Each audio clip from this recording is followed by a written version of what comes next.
Hello everyone, welcome to the class. This is मैं अभिषेक साहू। कैसे हो गाइस आप? आज मैं इस वीडियो में लेकर के आया हूं आपके लिए डायमंड प्रो सीरीज का चैप्टर नंबर 14 सेमीकंडक्टर। और अब मैं पीछे से जल्दी जल्दी इसको जो है फिनिश करने वाला हूं। ठीक है, तो मैं आपको यहाँ पर जो है बताने वाला हूं भाई, इस चैप्टर के अंदर जो आपको पढ़ाया जा रहा है, अगर आप उसको अच्छे से प्रैक्टिस फॉलो कर लेते हो तो ये चैप्टर आपका पूरी तरीके से जो है खत्म हो जाएगा।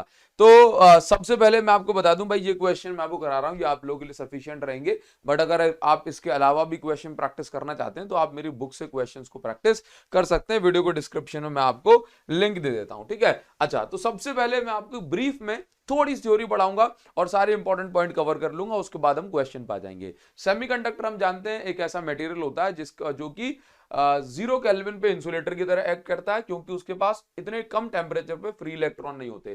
ठीक है, जबकि 300 केल्विन यानी कि रूम टेम्परेचर 27 डिग्री सेल्सियस के आसपास ये कंडक्टर की तरह एक्ट करता है, क्योंकि इतने टेम्परेचर पे इसके पास सफिशिएंट फ्री इलेक्ट्रॉन्स जो है जनरेट हो जाते हैं। ठीक है, अब सेमीकंडक्टर में ना हमारे पास दो टाइप के सेमीकंडक्टर हैं। एक है इंट्रांसिक सेमीकंडक्टर, जो कि प्योर सेमीकंडक्टर होते हैं, जिनके अंदर कोई मिलावट नहीं की जाती। ठीक है, जनरली हम इंट्रांसिक सेमीकंडक्टर के तौर पे सिलिकॉन एंड जर्मेनियम का ही यूज करते हैं। ठीक है, अब अगर मैं बात करता हूं यहाँ पे इंट्रांसिक सेमीकंडक्टर की, तो दो तीन पॉइंट आपको याद रखने हैं। जैसे कि ये प्योर सेमीकंडक्टर होते हैं, ठीक है, कोई मिलावट नहीं है। मिलावट को फिजिक्स की भाषा में डोपिंग कहा जाता है। ठीक है, मिक्सिंग ऑफ फॉरेन एटम। ठीक है, अच्छा, ये प्योरली टेम्परेचर डिपेंडेंट होते हैं, मतलब कम टेम्परेचर है तो इंसुलेटर की तरह एक्ट करेंगे, ज्यादा टेम्परेचर है तो कंडक्टर की तरह एक्ट करेंगे।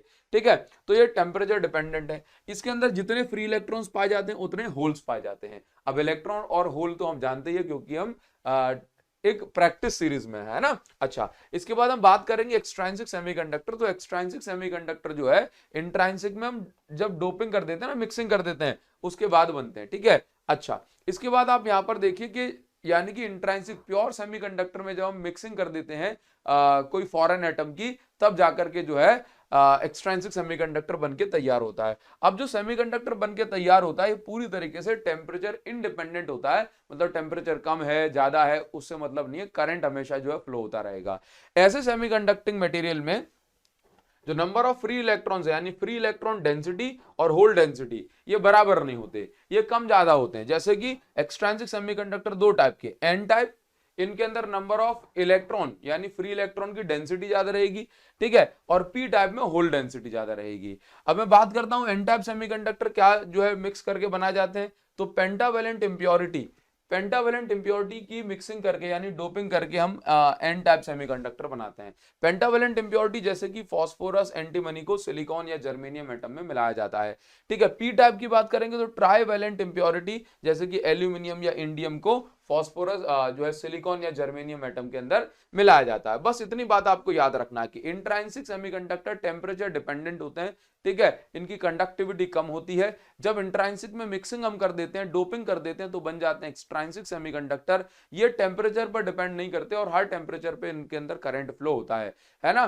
तो एक्सट्रांसिक सेमीकंडक्टर दो टाइप के, एन टाइप और पी टाइप। जब हम पेंटावेलेंट मिक्सिंग कर देते हैं तो एन टाइप बनता है, जिसके अंदर फ्री इलेक्ट्रॉन डेंसिटी ज्यादा होती है। जब हम ट्राईवेलेंट डोपिंग करते हैं तो फिर आपके पास जो है पी टाइप सेमीकंडक्टर बनता है, जिसके अंदर होल डेंसिटी ज्यादा होती है। ठीक है, तो आपको यहां पर ये सारी बातों को ध्यान रखना होता है। ठीक है, किसमें क्या मिक्स करते हैं वो भी याद रख लो। सिलिकॉन में फास्फोरस एन टाइप बनाने के लिए, जर्मेनियम में एंटीमनी, सिलिकॉन में एल्यूमिनियम पी टाइप बनाने के लिए, और इंडियम में जो है जर्मेनियम में इंडियम। ठीक है, अच्छा, एक चीज और मैं आपको बता दूं कि ये जो एन टाइप और पी टाइप जो सेमीकंडक्टर होते हैं, ये इलेक्ट्रिकली न्यूट्रल होते हैं। ठीक है, क्योंकि हम इनके अंदर से कोई भी एडिशनल जो है इलेक्ट्रॉन ना इनको देते हैं और ना इनसे लेते हैं। ठीक है, ये पूरा का पूरा एटम, जैसे फास्फोरस का एटम मिक्स कर दिया सिलिकॉन के अंदर, तो सिलिकॉन पहले से न्यूट्रल था, अब पूरा फास्फोरस का एटम मिलाया, एक आध इलेक्ट्रॉन थोड़ा ना मिलाया, तो वो न्यूट्रल ही रहता है। ठीक है, नाउ अब हम आगे बढ़ जाएंगे और इसके अंदर ना मैं आपको बताना चाहता हूं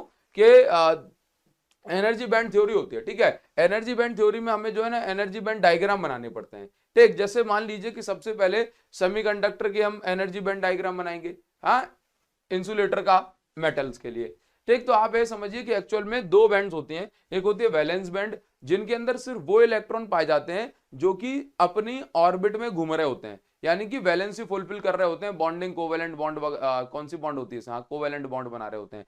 ठीक है, कंडक्शन बैंड में वो इलेक्ट्रॉन आते हैं जिनके पास एनर्जी ज्यादा होती है और ये करंट बना सकते हैं यानी कंडक्ट कर सकते हैं। ठीक है, तो वैलेंस बैंड में कम एनर्जी वाले इलेक्ट्रॉन और कंडक्शन बैंड में ज्यादा एनर्जी वाले इलेक्ट्रॉन जो कि करंट बनाते हैं। ठीक है, नाउ तो वैलेंस बैंड में अब देखिए, तो अब मैं यहां पर आपसे कह रहा हूं कि भाई देखिए कि सेमीकंडक्टर का एनर्जी गैप 3 इलेक्ट्रॉन वोल्ट से कम होता है। इसका मतलब यह है कि वैलेंस बैंड के इलेक्ट्रॉन को अगर मैं 3 इलेक्ट्रॉन वोल्ट से कम एनर्जी दूंगा तब भी जो है वो ऊपर पहुंच जाएंगे, है ना। एनर्जी मिलते ही ये कहां पहुंचेगा, कंडक्शन बैंड में, और जब एनर्जी मिल जाती है तो ये क्या बन जाता है, यहाँ पे एक होल पैदा हो जाता है। ठीक है, तो यहाँ पर आपको कुछ भी ड्रॉ नहीं करना ना, सिर्फ आपको इतनी बातें रखना है। सिलिकॉन के लिए एनर्जी गैप 1.12 इलेक्ट्रॉन वोल्ट होता है, जर्मेनियम के लिए एनर्जी गैप 0.72 इलेक्ट्रॉन वोल्ट होता है। 1.6 × 10⁻⁹ का इंटू करके हम जो है इसको उसमें भी कन्वर्ट कर सकते हैं, किसमें, जूल में कन्वर्ट कर सकते हैं। ठीक है, नाउ अब इंसुलेटर के लिए एनर्जी गैप 3 इलेक्ट्रॉन वोल्ट से ज्यादा होता है, ये आपको याद रखना है।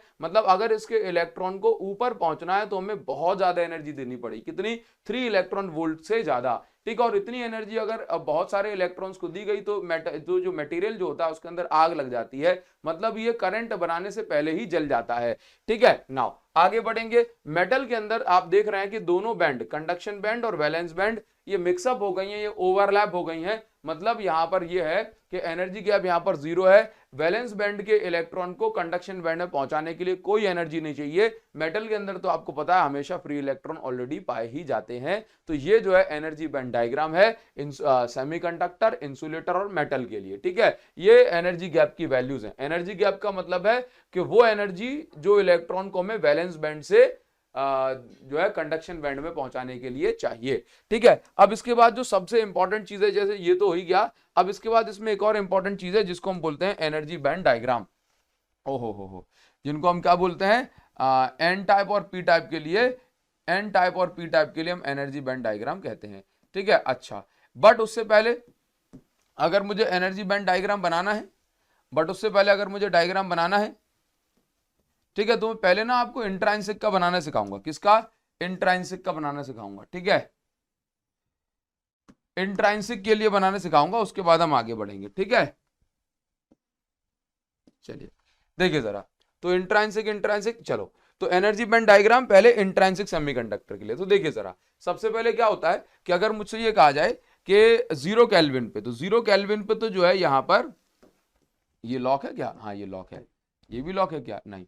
अब देखिए, जैसे अगर मैं आपसे कहूंगा 0 केल्विन पे, तो 0 केल्विन पे इंट्रांसिक के लिए एनर्जी बैंड डायग्राम कैसे बनेगा, तो देखो 0 केल्विन पे तो ये इंसुलेटर की तरह एक्ट करते हैं, तो बस वैलेंस बैंड के अंदर ही इलेक्ट्रॉन पाए जाते हैं और कंडक्शन बैंड खाली, मतलब कोई भी इलेक्ट्रॉन करंट कंडक्ट कर ही नहीं रहा है। ठीक है, तो ये टेम्परेचर जब 0 केल्विन होगा, है ना, जब टेम्परेचर 0 केल्विन होगा तब का ये डायग्राम है। ठीक है, कंडक्शन बैंड खाली है। ये किसके लिए बना रहा हूं मैं, इंट्रांसिक के लिए। ठीक है, energy band diagram most important होते हैं, आपको इनको करके ही जाना है। मैं आपको आगे क्वेश्चन बताऊंगा सर ऐसे हो रहा है। ठीक है, तो डायमंड ब्रो सीरीज के अंदर जो कुछ भी आपको कराया जा रहा है ना, आप उसको अच्छे से फॉलो करो। ठीक, नाउ अब अगर टेम्परेचर 0 केल्विन से ज्यादा हो गया, मतलब 0 केल्विन ज्यादा लिख देते हैं हम, बट टेम्परेचर 300 केल्विन तो एटलीस्ट होना चाहिए। तो हम देखते हैं कि इलेक्ट्रॉन जो है, कंडक्शन बैंड के इलेक्ट्रॉन को सफिशिएंट एनर्जी मिलती है, वैलेंस बैंड के इलेक्ट्रॉन को सफिशिएंट एनर्जी मिलती है, और ये क्या करते हैं, ये ऊपर कहां पहुंच जाते हैं, ये पहुंच जाते हैं ऊपर।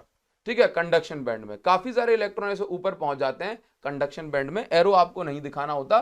तो जब ये इलेक्ट्रॉन कंडक्शन बैंड में पहुंच जाते हैं तो इनकी जगह पे खाली जगह बन जाती है, और उस खाली जगह को vacant seat of electron, electron की खाली जगह को ही हम होल कहते हैं। ठीक है, होल पॉजिटिव चार्ज की तरह एक्ट करता है। ठीक है, तो आप यहां पर देख रहे हैं कि कंडक्शन बैंड में इलेक्ट्रॉन आ गए टेम्परेचर बढ़ने से। ठीक है, नाउ अब आपको यहां पर जो है, ये तो हो गया इंट्रांसिक के लिए, अब आपको यहाँ पे एन टाइप और पी टाइप के लिए डायग्राम जो है बनाना मैं सिखाता हूं। ठीक है, नाउ तो सबसे पहले जब टेम्परेचर 0 केल्विन होता है, तो 0 केल्विन होने पर टेम्परेचर क्या है कि यहाँ पर जो है कंडक्शन बैंड में कई सारे फ्री इलेक्ट्रॉन जो है कई सारे इलेक्ट्रॉन पाए जाते हैं वैलेंस बैंड में। देखो इनिशियली तो वैलेंस बैंड में इलेक्ट्रॉन होते हैं। अब मैंने आपको क्या बताया था कि जो एक्सट्रांसिक सेमीकंडक्टर है जैसे कि एन टाइप और पी टाइप, ये टेम्परेचर इंडिपेंडेंट होते हैं। मतलब अगर टेम्परेचर नहीं भी होगा, कुछ भी टेम्परेचर होगा, तब भी इनकी कंडक्शन बैंड में कुछ फ्री इलेक्ट्रॉन पाए जाएंगे। क्यों? क्योंकि हमने डोपिंग करके इसको टेम्परेचर इंडिपेंडेंट बना दिया। ठीक है, अब क्या होगा कि डोपिंग करने से भाई ऐसी कंडीशन बन रही है, अभी टेम्परेचर 0 केल्विन है, बट अगर टेम्परेचर बढ़ के ज्यादा हो जाता है तो हम क्या देखते हैं कि जैसे अब देखो 0 केल्विन पे ये कहानी है, इसके अंदर होल्स नहीं है। ठीक है, अब क्या होगा, अब कहानी ये होगी कि जब टेम्परेचर हमने बढ़ाया, स्टार्टिंग में हमने क्या देखा, स्टार्टिंग में हमने ये देखा कि भाई इनको डोपिंग की जरूरत थी तो हमने डोपिंग कर दी, तो बिना किसी टेम्परेचर पर भी 0 केल्विन पर भी कंडक्शन बैंड में इलेक्ट्रॉन पाए जा रहे हैं। ठीक है, अब देखिए अब हमने क्या किया, हमने टेम्परेचर बढ़ाया, टेम्परेचर ग्रेटर देन 0 केल्विन या 300 केल्विन। ठीक है, तो अब हम अगर टेम्परेचर बढ़ाएंगे तो जैसे पहले यहाँ पे 4 इलेक्ट्रॉन थे कंडक्शन बैंड में, तो अब नीचे के कुछ इलेक्ट्रॉन पहुंच के ऊपर चले जाएंगे, तो उसकी जगह टेम्परेचर के कारण, थर्मल एनर्जी के कारण इलेक्ट्रॉन ऊपर पहुंच गया, तो जो इलेक्ट्रॉन की खाली जगह बन गई उसको हमने बोला होल। एक इलेक्ट्रॉन और ऊपर पहुंच गया तो नीचे इलेक्ट्रॉन की खाली जगह बन गई जिसको हमने बोल दिया होल। समझ गए आप? तो यहां पर आपको ध्यान रखना है कि एक्चुअल में ये कंडीशन जो है बन रही है, तो इसको हम बोलते हैं एनर्जी बैंड डायग्राम। किसके लिए?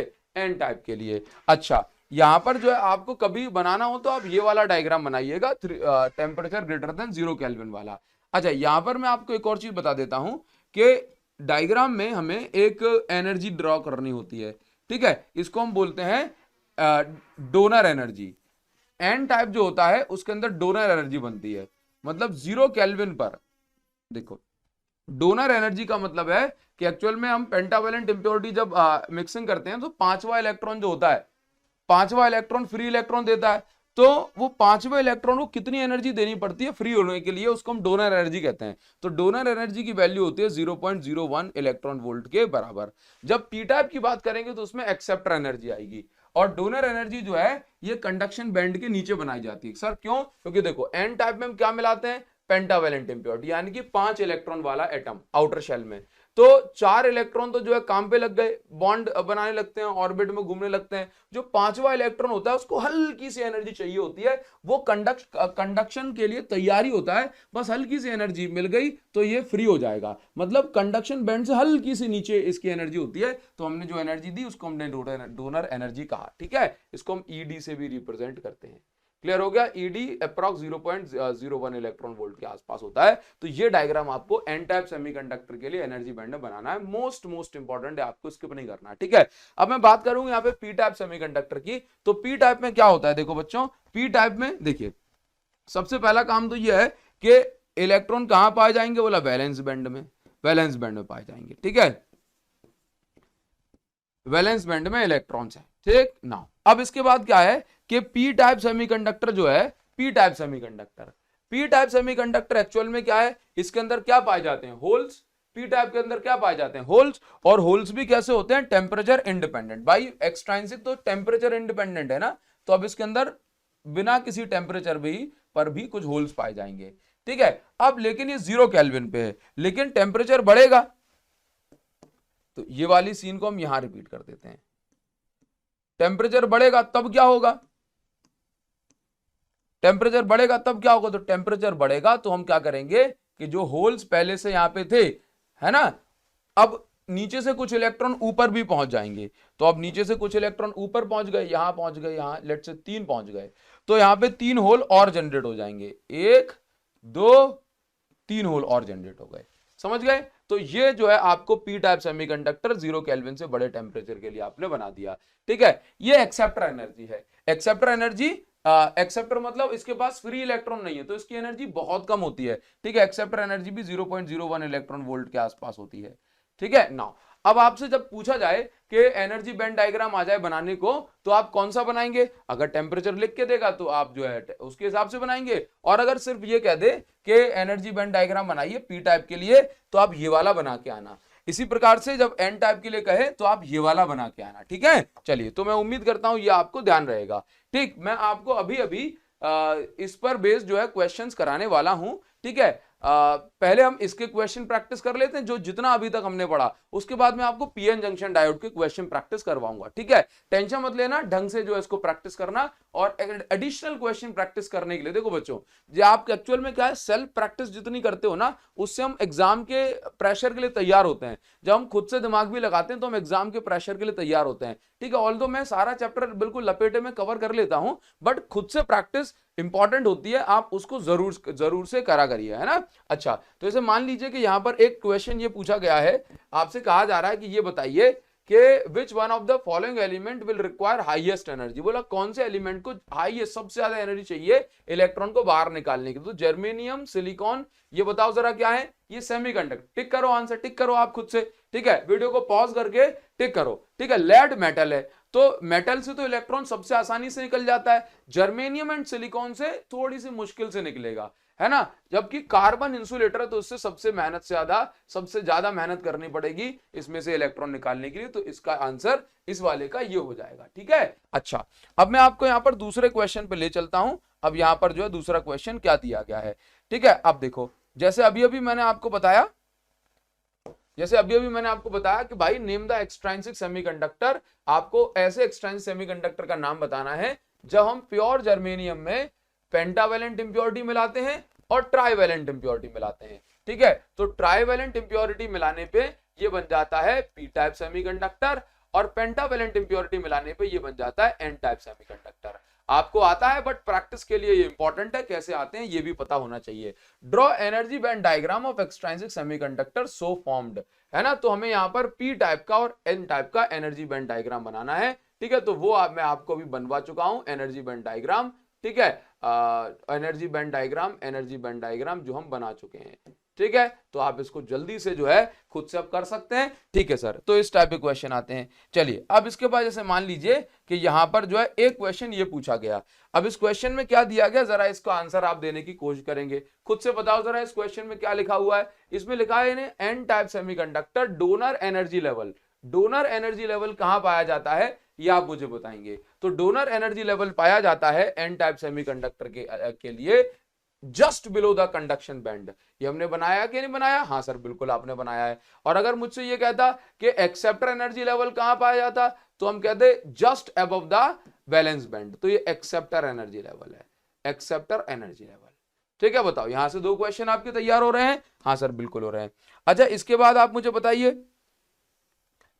मुझे बताइए कि इसका आंसर क्या होगा। वीडियो को पॉज करो और खुद से आंसर देने का ट्राई करो। अभी बढ़िया बढ़िया पीएन जंक्शन के बेहतरीन क्वेश्चन आपको करवाऊंगा कि आपको मजा आ जाएगा। ठीक है, अब आप मुझे बताओ कि यहां पर असर्शन क्या दिया हुआ है। Electrical conductivity of semiconductor increases on doping. Doping करने से कंडक्टिविटी बढ़ती है, बिल्कुल सही है। क्यों? क्योंकि डोपिंग करने से क्या होता है, फ्री इलेक्ट्रॉन जो है बढ़ जाते हैं। अच्छा, एक चीज इसने गलत लिखी है कि डोपिंग करने से हमेशा फ्री इलेक्ट्रॉन बढ़ते हैं, गलत है। होल डेंसिटी बढ़ती है, जैसे आप डोपिंग करते हो ये उस पर डिपेंड करता है। तो इसका सिर्फ यही करेक्ट है और ये वाला गलत है। तो असर्शन रीजन में जैसे ऑप्शंस अभी तक मिलते चले आए हैं उसके हिसाब से ऑप्शन नंबर सी जो है इसका करेक्ट आंसर हो जाएगा। ठीक है, अब इसके बाद जैसे मान लीजिए कि यहां पर हमें एक छोटा सा क्वेश्चन दिया गया कि भाई बताइए जरा कि ड्रॉ ए प्लॉट, यानी कि ग्राफ बनाइए वेरिएशन ऑफ रेजिस्टिविटी का वेरिएशन हो रहा हो विद टेम्परेचर। ठीक है,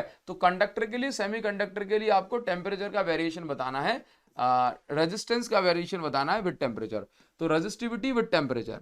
ठीक है, सबसे पहले अगर मैं बात करूंगा कंडक्टर के लिए, तो कंडक्टर में तो कहानी ये होती है बच्चों कि अगर मैं टेम्परेचर बढ़ाता हूं तो रेजिस्टिविटी एक्सपोनेंशियली बढ़ती है ना, एक्सपोनेंशियल ग्रोथ देखने को मिलती है। जबकि सेमीकंडक्टर में टेम्परेचर और रेजिस्टिविटी का जो रिलेशन है वो इनवर्स है। ठीक है, मतलब आप टेम्परेचर बढ़ाएंगे तो रेजिस्टिविटी जो है घट जाएगी, क्योंकि उसके अंदर फ्री इलेक्ट्रॉन्स जो है जनरेट हो जाते हैं।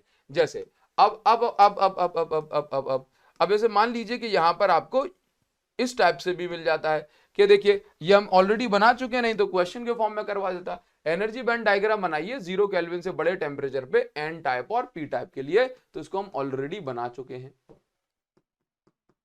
ऑलरेडी डन, इसको हम बना चुके हैं। अब आप खुद से ट्राई कर सकते हो, खुद से प्रैक्टिस कर सकते हो, अब आप इसको बनाओगे। ठीक है, अच्छा, अब इसके बाद देखिए जरा, अब ये और कैसे पूछे जाएंगे। ये अभी तो उसने पिछले क्वेश्चन में डायरेक्ट दे दिया कि एन टाइप और पी टाइप के लिए एनर्जी बैंड डायग्राम बनाओ, बट वो क्वेश्चन में ऐसे भी कह सकता था कि इन्हें प्योर सेमीकंडक्टर क्रिस्टल बोला silicon antimony is added, silicon में एंटीमनी मिला दिया। तो फास्फोरस एंड एंटीमनी किस में मिलाते हैं, बोला हम मिलाते हैं जो है पेंटावेलेंट के तौर पे, यानी कि एन टाइप में। तो ये एन टाइप का क्रिस्टल बन रहा है, तो ये एन टाइप बन रहा है। उसने पूछा है what type of crystal is obtained, ठीक है, what type of crystal is obtained.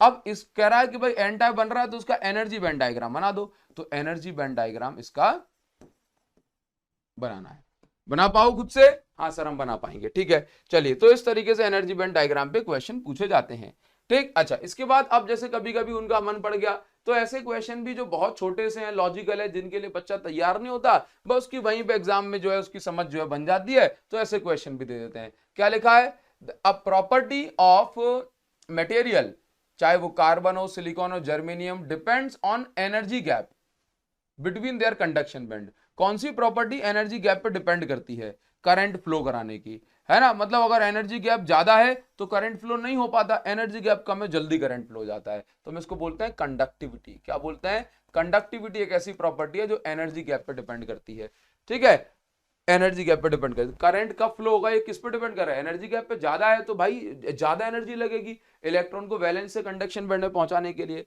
ठीक है। तो इन बातों का आपको ध्यान रखना है। अब जैसे मान लीजिए एक क्वेश्चन यहाँ पे ये पूछा जाता है, इस तरीके क्वेश्चन का जो हमें जवाब देना है, ठीक है। अच्छा, एक तो ये है और इसमें एक और था पीपीएम वाला, ठीक है, ये दिया हुआ है। चलो अभी दोनों क्वेश्चन लाइन से करवाता हूं, ठीक है। देखिए दोनों क्वेश्चन इसमें लाइन से करवाता हूं, पहले आप इसको देखिए, पहले आप इसको देखो। इस क्वेश्चन में क्या दिया गया है, मैं तो कहूंगा कि आप एक काम करो, वीडियो को पॉज करो और पॉज करके इसका जो आंसर है वो कमेंट सेक्शन मुझे देना है आपको, ठीक है। वीडियो को पॉज करके कमेंट सेक्शन में इसका आंसर आप मुझे जरूर से बताने वाले हैं, ठीक है। बताओगे, हाँ करो वीडियो को पॉज और इसका आंसर दो। क्या लिखा है, एक्सट्रांसिक सेमीकंडक्टर, एक रिलेशन होता है, मतलब N E electron density into hole density is equal to N I square. N I होता है intrinsic charge carrier, intrinsic carrier density, ठीक है, वो आपको यहां पर लिख करके देगा, ठीक ना। अब देखिए कह रहा है कि एक्सट्रांसिक सेमीकंडक्टर में डेंसिटी ऑफ होल्स, होल की डेंसिटी मतलब NH जो दिया गया है दैट इज 4 इंटू 10⁻20 पर मीटर क्यूब। मैं सिर्फ वैल्यू लिख लेता हूं, ठीक है। While intrinsic carrier density, intrinsic carrier density होता है Ni जो कि दिया गया है 1.2 इंटू 10⁻15 और ये पर मीटर क्यूब, ठीक है। Now the number density of electron, तो इलेक्ट्रॉन का नंबर डेंसिटी आपको निकालना है। तो भाई formula Ne into NH is equal to Ni square, आप ये लगाएंगे ना तो आपको यहां पर मिल जाएगा Ni स्क्वायर और अपॉन में ये NH, Ni स्क्वायर लगाओ तो Ni स्क्वायर करेंगे तो 1.44 10⁻30 हो जाएगा। अच्छा 1.2 का स्क्वायर करेंगे और ये हो जाएगा NH की वैल्यू है 4 इंटू 10⁻20। तो जल्दी से आप मुझे डिवाइड करके बताएंगे कमेंट सेक्शन में कितना आंसर आ रहा है। वीडियो को पॉज करके खुद से डिवाइड करके मुझे बताओ कि कमेंट सेक्शन में कितना आंसर आ रहा है। ये तो 10⁻10 आ गया, अगर मैं इससे कैंसिल करूंगा तो 4 12 और 4 24, ठीक है। नाउ तो मैं इसको एक काम करता हूं कि 20 10⁸ 36 इंटू 10⁸ पूरा सॉल्व करने के बाद ये आ रहा है, मैंने इसे 2 0 उधार लेने, ठीक है। तो 3.6 10⁹ हो जाएगा, ठीक। तो 3.6 10⁹ ये पर मीटर क्यूब में ये इसका आंसर जो है हो जाएगा। क्लियर है, चलिए ये हो गया हमारे पास। तो इस तरीके से हम कर सकते हैं। अब इसमें वेरिएशन क्या हो सकता है, होल डेंसिटी पूछ लेता, हो सकता है इंट्रांसिक कैरियर डेंसिटी पूछ लेता, ठीक है। तो वो हमें जो फॉर्मूला याद रखना है, फॉर्मूले से हो जाएगा। अब इसके अंदर मैक्सिमम कोई वेरिएशन हो सकता है तो कुछ इस प्रकार से हो सकता है जैसे आपको यहाँ पर स्क्रीन पर क्वेश्चन दिख रहा है, ठीक है। आप एक काम कर सकते हो, इसको खुद से जो है ट्राई कर सकते हो, वीडियो को पॉज कर लो जरा और इसको ट्राई करो, हाँ इसको एक अटेम्प्ट दो कि भाई आप इसको खुद से कर पा रहे हैं कि नहीं कर पा रहे हैं, ठीक है। देखिए जरा, तो सबसे पहला काम क्या है, प्योर सिलिकॉन क्रिस्टल है हैविंग 5 इंटू 10⁻28 एटम। कह रहा भाई प्योर सिलिकॉन क्रिस्टल में इतने एटम है, 5 इंटू 10⁻28 एटम है, ठीक है। नाउ पर मीटर क्यूब, 1 मीटर क्यूब में is doped with 1 ppm concentration of antimony. पहली चीज एंटीमनी मिलाई गई है तो ये बनेगा एन टाइप और इससे फ्री इलेक्ट्रॉन क्रिएट होंगे। एंटीमनी पेंटावेलेंट होता है तो 5वां इलेक्ट्रॉन फ्री हो जाता है, ठीक। तो आप यहां पर देख रहे हैं कि एंटीमनी मिलाया गया है तो इससे जो है फ्री इलेक्ट्रॉन क्रिएट होंगे। अब एंटीमनी की जो क्वांटिटी है मिलाने की वो क्या दी गई है 1 ppm। 1 ppm का मतलब ये हो गया कि 1 पार्ट पर मिनट। 1 पार्ट पर मिनट का मतलब है कि 5 × 10⁻⁴ पर मिनट नहीं, यहां पर मिलियन है, यहां क्या है पर मिलियन। ठीक है, तो आप यहां पर ये देखिए कि एक्चुअल में आप यहां पर जब भी आपको ऐसे केस में फ्री इलेक्ट्रॉन डेंसिटी निकालनी है तो आप क्या करेंगे, टोटल एटम कितने हैं, बोला इतने हैं। तो क्या कहा जा रहा है कि हर 10⁻⁶ यानी कि हर 10 लाख एटम में एक फ्री इलेक्ट्रॉन जो है जनरेट किया जा रहा है। 1 ppm का मतलब है 1 पार्ट पर मिलियन, मतलब टोटल जैसे अगर 10 लाख जो सिलिकॉन के एटम है तो उसमें एक एंटीमनी मिलाया जा रहा है, 20 लाख है तो उसमें 2 मिलाए जा रहे हैं, 30 लाख है तो उसमें 3 मिलाए जा रहे हैं। ठीक है, तो जो टोटल है, टोटल में कितने मिलाए गए, तो आप क्या करो बस 10⁻⁶ का जो है यहां पर डिवाइड कर दो। जब आप ऐसा डिवाइड करोगे तो 5 × 10⁻22 ये फ्री इलेक्ट्रॉन डेंसिटी आ गई पर मीटर क्यूब में। अब यहां पर Ne आपने फाइंड आउट कर लिया। अगर वो यहां पे मिला देता एंटीमनी की जगह लेट से जो है एल्यूमिनियम, तो यहां पर जो है होल डेंसिटी हमें मिल जाती। ठीक नाउ, अब इसके बाद concentration of hole, if concentration of holes is इतना 4.5 10⁹ मीटर क्यूब, तो होल कॉन्सेंट्रेशन इतनी दे दी गई है पर मीटर क्यूब। ठीक, तो आपको क्या निकालना है, इंट्रांसिक कैरियर डेंसिटी निकालनी है। तो Ni square is equal to Ne into NH, यही तो होता है। तो Ni square is equal to Ne की वैल्यू कितनी है, बोला 5 10⁻22। NH की वैल्यू कितनी है, NH की वैल्यू है 4.5 10⁻9। ठीक, तो अगर मैं इसको सॉल्व कर रहा हूं तो Ni square is equal to 5 चौक 20 5 25।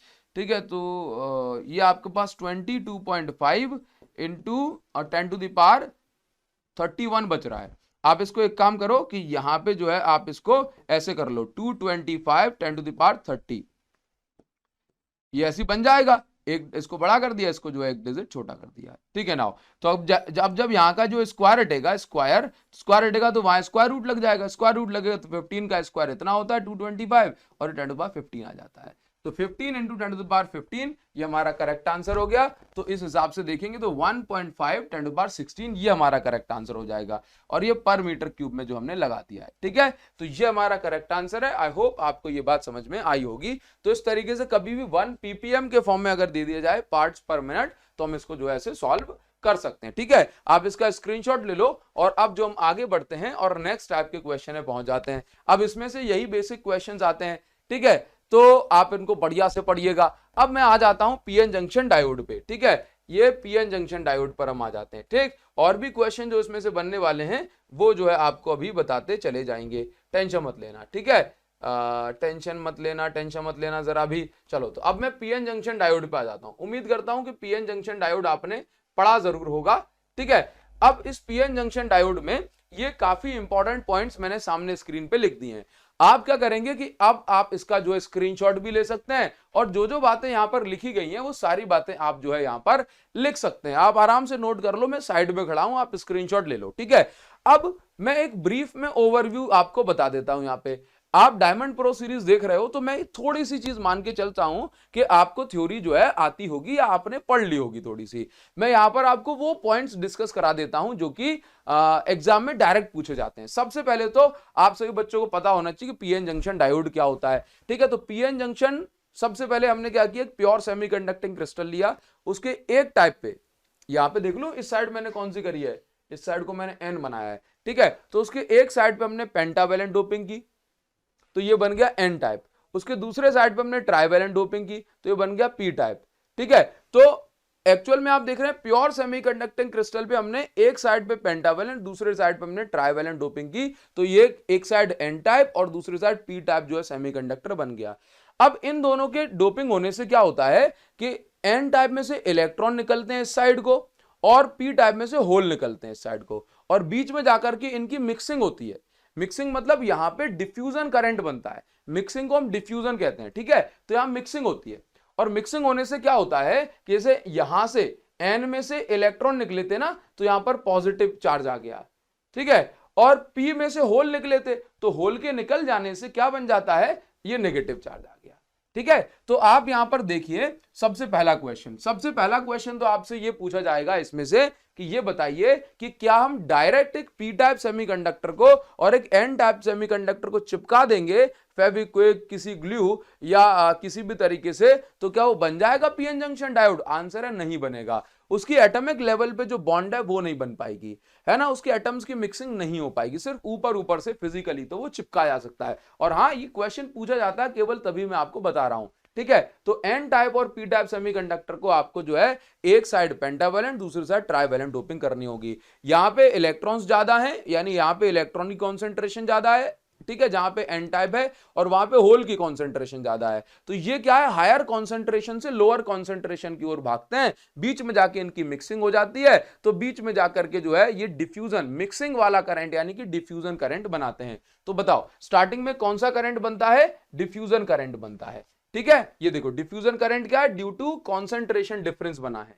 ठीक है, नाउ अब आपको यहां पर देखना, ये सारे पॉइंट जो लिखे गए हैं ये पेपर में पूछे जाने वाले एज इट इज जो है पॉइंट्स है। ठीक है, नाउ ठीक है, अब आपको यहां पर जो है ध्यान देना, ये काम की चीज नहीं है।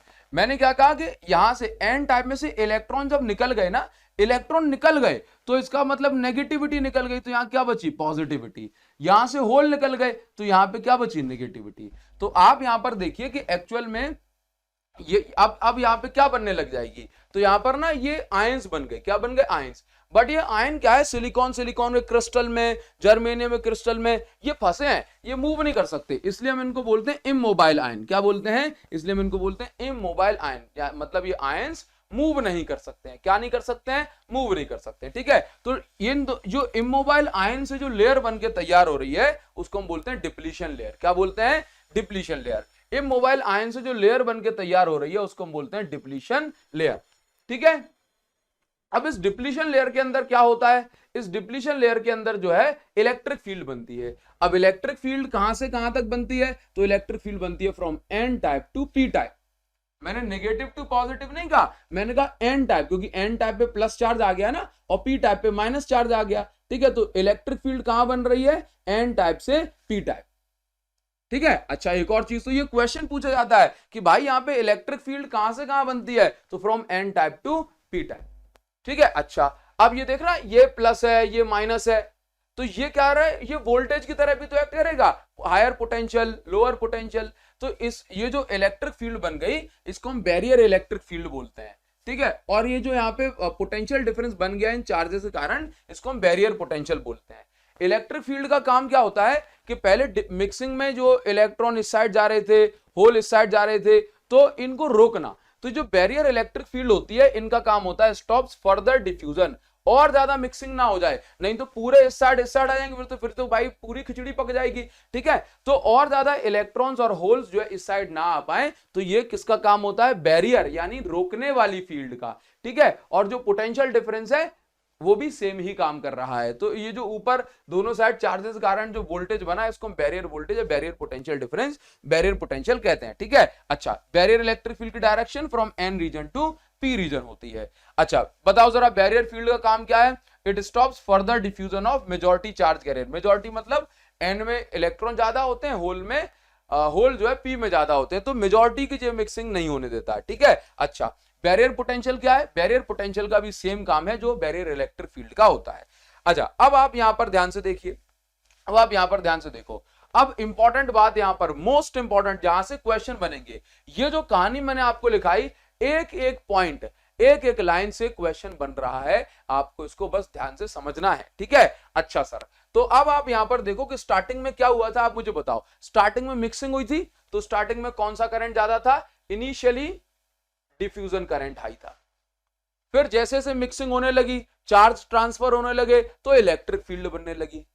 तो और इलेक्ट्रिक फील्ड के कारण बनता है ड्रिफ्ट करंट। कौन सा करंट, ड्रिफ्ट करंट। जैसे हमने थर्ड चैप्टर में ड्रिफ्ट वेलोसिटी नहीं पढ़ी थी, वो इलेक्ट्रिक फील्ड करंट थी। तो इलेक्ट्रिक फील्ड करंट बनता है ड्रिफ्ट करंट। तो आपने क्या देखा, इनिशियली डिफ्यूजन करंट ज्यादा था, फिर इलेक्ट्रिक फील्ड बनी, डिफ्यूजन करंट जो है कम हो गया और ड्रिफ्ट करंट जो है बढ़ गया। एक टाइम ऐसा आएगा कि भाई साहब इक्विलिब्रियम कंडीशन में ये दोनों करंट, डिफ्यूजन करंट और ड्रिफ्ट करंट जो है ये बराबर हो जाएंगे, तो कोई भी करंट जो है फ्लो नहीं होगा, ये इक्विलिब्रियम कंडीशन हो जाती है। ठीक है, अच्छा एक और चीज, एक क्वेश्चन पूछा जाएगा कि डिप्लीशन लेयर की जो थिकनेस है वो वेरी करती है किस पे, डोपिंग कॉन्सेंट्रेशन, आपने कितने ज्यादा इलेक्ट्रॉन्स कितने ज्यादा होल्स उसके अंदर भर रखे हैं। ठीक है, और ये टेम्परेचर वगैरह पर भी डिपेंड कर जाती है। ठीक, तो डिप्लीशन लेयर की जो थिकनेस है वो वैसे तो माइक्रोमीटर के रेंज में होती है, बट वो एक्चुअल में फिक्स नहीं होती, हम उसको ये बोल सकते हैं। ठीक है, अब यहां से क्वेश्चन कैसे पूछे जाएंगे वो तो मैं आपको बताता ही हूं, साथ ही साथ मैं आपको यहां पर ये बताता हूं कि अभी हम बायसिंग पढ़ लेते हैं पहले। ठीक है, अच्छा तो सारे क्वेश्चन आप बना दोगे, सारे क्वेश्चन। ठीक, जैसे मान लीजिए सबसे पहले तो ये पीएन जंक्शन का जो है क्या है, ये फॉर्मेशन मतलब साइन होता है यहाँ पे, ऐसे इसको बोलते हैं पी टाइप और इसको बोलते हैं एन टाइप। ठीक है, अच्छा तो आपसे क्वेश्चन कैसे पूछा जाएगा, आपसे क्वेश्चन ऐसे पूछा जाएगा, बताओ जरा इसका आंसर दो। इसका आंसर सभी बच्चे देंगे, बताइए इसका आंसर, वीडियो को पॉज करके इसका आंसर दो, जल्दी दो, वीडियो को पॉज करके इसका आंसर दे दो इसका आंसर। कह रहा है इक्विलिब्रियम में पीएन जंक्शन डायोड में नेट करंट क्या होता है, इक्विलिब्रियम में पीएन जंक्शन डायोड में नेट, पीएन जंक्शन भाई इस साइड लेट से एन था, इस साइड पी था, बीच में जो लेयर बन रही है उसी को हम जंक्शन बोल रहे हैं, तो इसको हम बोलते हैं पीएन जंक्शन। और डायोड इसलिए बोलते हैं कि इसमें दोनों डायोड में क्या होता है कि बस एक ही डायरेक्शन में करंट फ्लो होता है, from P to N, N से पी में नहीं घुस सकता, याद रखिए ये डायोड की खासियत है। तो इक्विलिब्रियम में आप मुझे बताओ, इक्विलिब्रियम में क्या होता है, इक्विलिब्रियम में जो करंट है वो जंक्शन पे जीरो हो जाता है। इक्विलिब्रियम में जंक्शन पे करंट कैसा हो जाता है, जीरो, क्योंकि कोई भी जो करंट है कोई भी चार्ज कैरियर जो है ये जंक्शन को क्रॉस नहीं करता है। ठीक है, अच्छा एक चीज ये हो सकती है, नहीं ये सही आंसर है, चार्ज कैरियर जंक्शन को क्रॉस नहीं करते हैं, सही बात है क्या, ये गलत बात है, मेजॉरिटी रुक जाते हैं लेकिन माइनॉरिटी क्रॉस करते रहते हैं। ठीक है, माइनॉरिटी यानी रिवर्स करंट जो हमेशा चलता रहता है उससे कोई फर्क नहीं पड़ता, तो ये आंसर होगा zero, as diffusion and drift current are equivalent opposite, तो ये इसका सही आंसर है। यही तो अभी अभी मैंने आपको बताया था कि इक्विलिब्रियम में डिफ्यूजन और ड्रिफ्ट करंट जो है ये बराबर हो जाते हैं। अच्छा ठीक है, नाउ अच्छा अब इसका आंसर बताओ जरा, formation of depletion region in PN junction diode is due to, बताओ जरा मुझे डिप्लीशन रीजन कैसे बनती है, क्या डोपेंट एटम का मूवमेंट होता है, पेंटावेलेंट, नहीं नहीं नहीं, ड्रिफ्ट सिर्फ इलेक्ट्रॉन का ड्रिफ्ट, होल्स का ड्रिफ्ट नहीं, डिफ्यूजन होता है किसका, दोनों का, डिफ्यूजन होता है दोनों का, हाँ होल्स एंड इलेक्ट्रॉन्स का। ऐसे भी पूछा जा सकता है current due to electric field in junction is, कौन सा करंट, ड्रिफ्ट करंट। ठीक है, तो इस तरीके से सवाल जो है यहां पर बन जाते हैं। अब यहां पर आपसे और सवाल पूछे जाएंगे, जैसे मान लीजिए कि how does increasing doping concentration affect the drift of depletion layer, कह रहा है कि भाई आप डोपिंग कॉन्सेंट्रेशन बढ़ा देंगे तो डिप्लीशन लेयर पे क्या इफेक्ट पड़ेगा। तो डोपिंग कॉन्सेंट्रेशन बढ़ाने का मतलब है कि एन टाइप में आपने खूब सारे इलेक्ट्रॉन्स भर दिए, ठीक है, और पी टाइप में आपने खूब सारे होल्स भर दिए, तो क्या होगा डिप्लीशन लेयर पे जब कोई भी चीज भाई जब ठूस ठूस के ज्यादा भरती जाती है तो क्या होता है कि दबाव बढ़ जाता है, तो इस डिप्लीशन लेयर को यहां से भी दबाया जाएगा, यहां से भी, यहां से भी, यहां से भी और यहां से भी दबाया जाएगा, तो डिप्लीशन लेयर की थिकनेस जो होगी वो घट जाएगी। ठीक है, तो याद रखिए डिप्लीशन लेयर की जो थिकनेस है वो डिक्रीज हो जाती है। ठीक है, अच्छा तो आप देख रहे हो यहां से ऐसे क्वेश्चन आता है, तभी तो आप बना पाओगे जब आप इस चीज को समझ जाओगे। अच्छा तो अब आप यहां पे ना एक और चीज है, एक असर्शन रीजन है,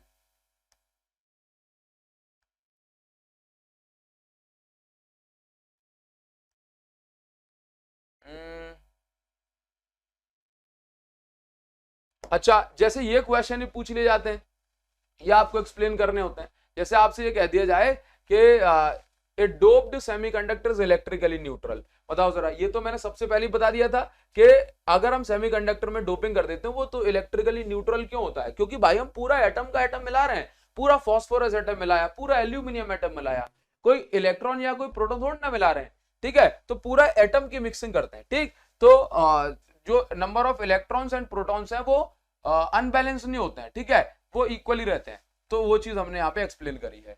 in PN junction under equilibrium there is no net current, तो भाई ये चीज आपको एक्सप्लेन करने को भी आ जाती है कि पीएन जंक्शन में इक्विलिब्रियम कंडीशन में कोई नेट करंट क्यों नहीं होता है, तो रीजन क्या है उसका, डिफ्यूजन करंट और ड्रिफ्ट करंट जो है इक्विवेलेंट ऑपोजिट डायरेक्शन में रहते हैं। अब देखो जरा ऐसे पूछा जाता है कि नहीं पूछा जाता, ठीक है, in diode reverse current is practically not dependent on applied voltage. तो रिवर्स करंट का मैं आपको क्या बता दूं कि रिवर्स करंट जो है किसी भी वोल्टेज पर डिपेंड नहीं करता है, हमेशा फ्लो होता रहता है। रिवर्स करंट का मतलब है माइनॉरिटी चार्ज का करंट, जैसे कि एन टाइप में माइनॉरिटी है होल, तो भाई ये इलेक्ट्रिक फील्ड तो मेजॉरिटी को रोकती है, माइनॉरिटी यानी कि अब ये इलेक्ट्रिक फील्ड है, ये होल को थोड़ा ना रोकेगी बल्कि उल्टा इस साइड ही धक्का देगी। हाँ, अब पी टाइप में इलेक्ट्रॉन ज्यादा होते हैं, sorry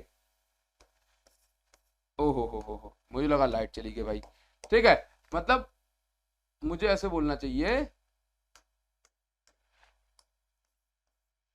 let's say P type है, अब पी टाइप में होल ज्यादा है तो होल को थोड़ा ना फील्ड रोकेगी, बल्कि होल तो पॉजिटिव इधर एक्ट करता है, उसको अलोंग द फील्ड फोर्स लगेगा, उसको उस साइड पहुंचा देगी।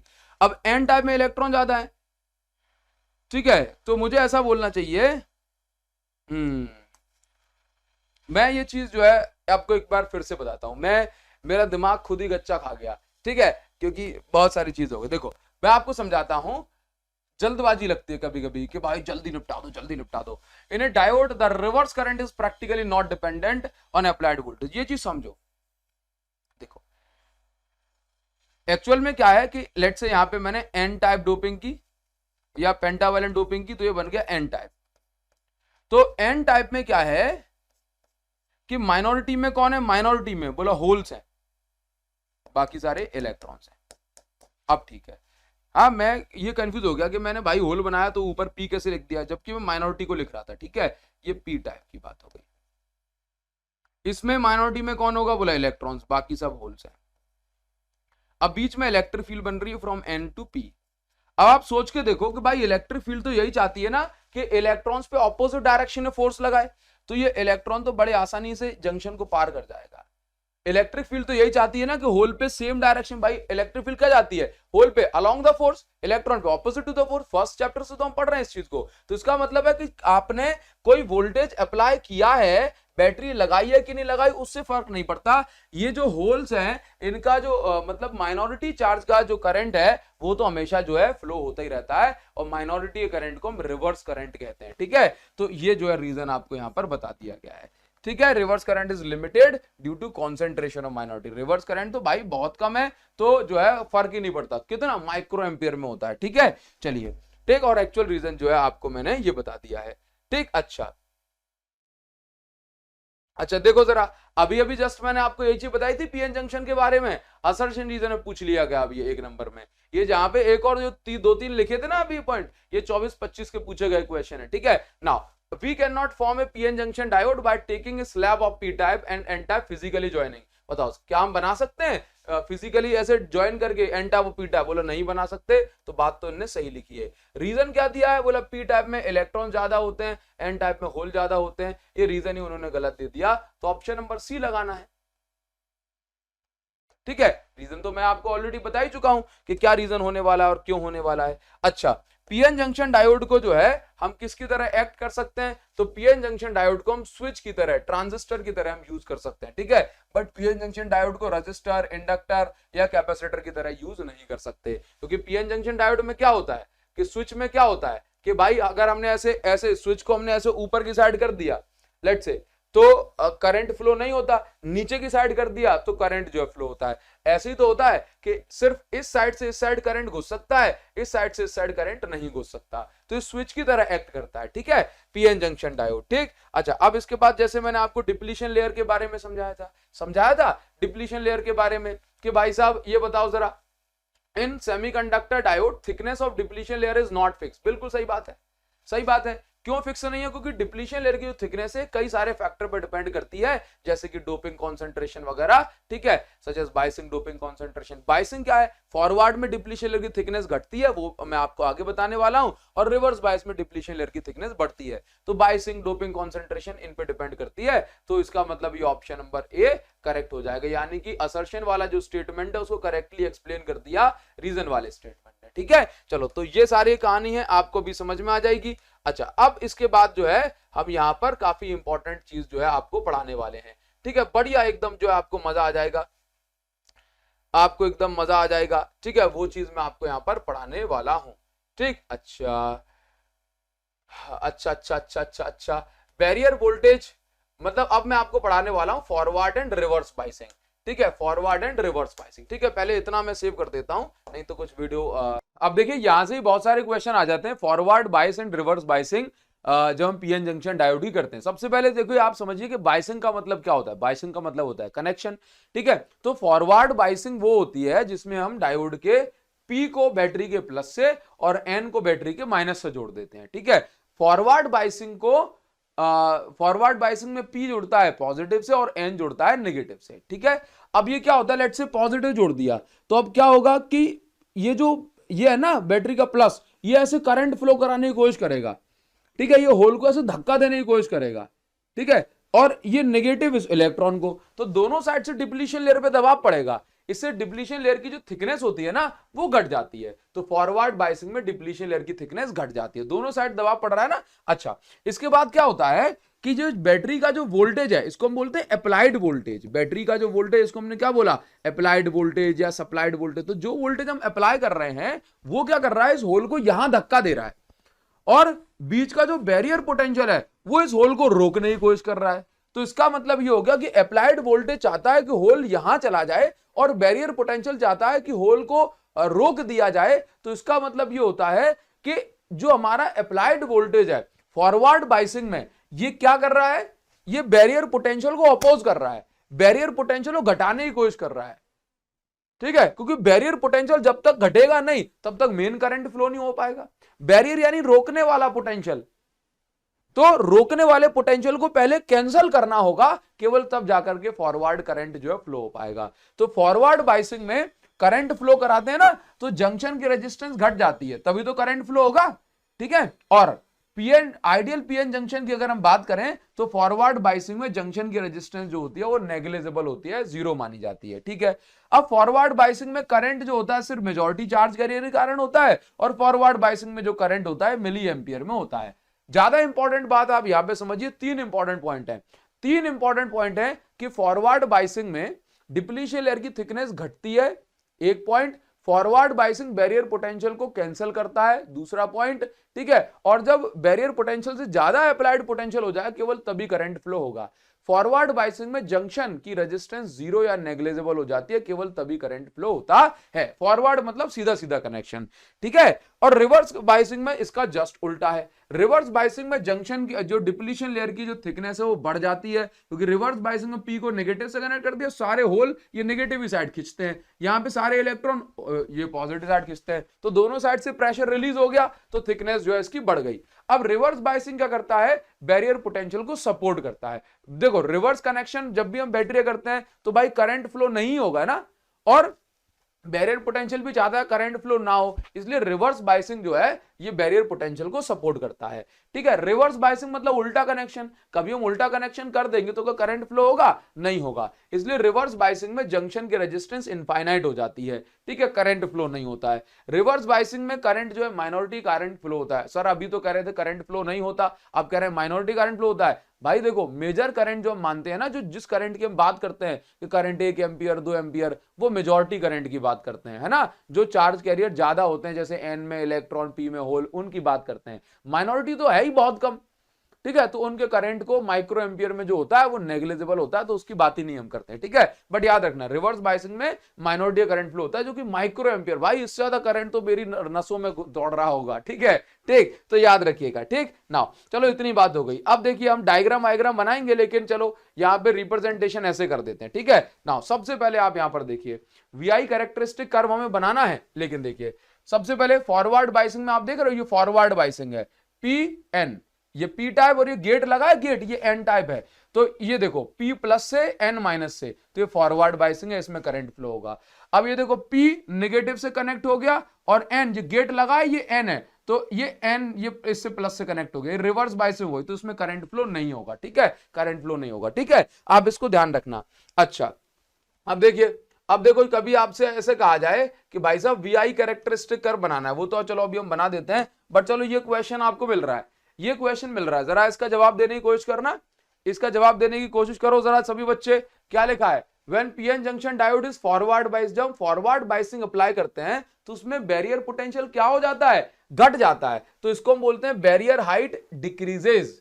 अच्छा बैरियर हाइट देखो एक्चुअल में लेट से ऐसे कहा जाता है कि मान लो कि मान लो ऐसे कहा जा रहा है, ऐसे क्वेश्चन आते हैं, ठीक है, ऐसे क्वेश्चन आएंगे कि लेट्स से ये अनबायस्ड है, कैसा है, अनबायस्ड है, अभी बैरियर पोटेंशियल की ये वैल्यू होगी, ठीक नाउ।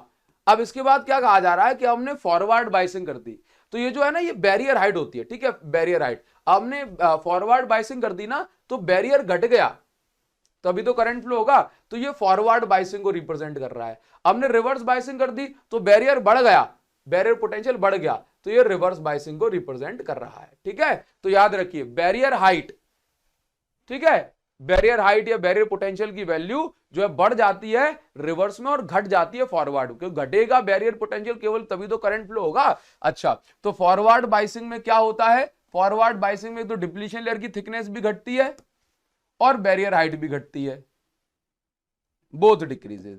तो ये हमारा सही आंसर है। ऐसे क्वेश्चन पूछे जाते हैं, एक नंबर में आया है 2024 या 25 में, ठीक है। चलो अब आगे बढ़ते हैं। अब ऐसे इसमें कहा जा रहा है, इसमें कहा जा रहा है कि ए बी सी में से ये कह रहा है ए अनबायस्ड है, ये ए कैसा है, अनबायस्ड है, तो बताओ कि बी और सी में कौन सी बाइसिंग है। तो हम देख रहे हैं कि बैरियर पोटेंशियल बढ़ गया, ये देखो हाइट बढ़ गई, ये देखो हाइट बढ़ गई, हाइट बढ़ गई तो ये कैसी है, बोला ये रिवर्स बाइसिंग है।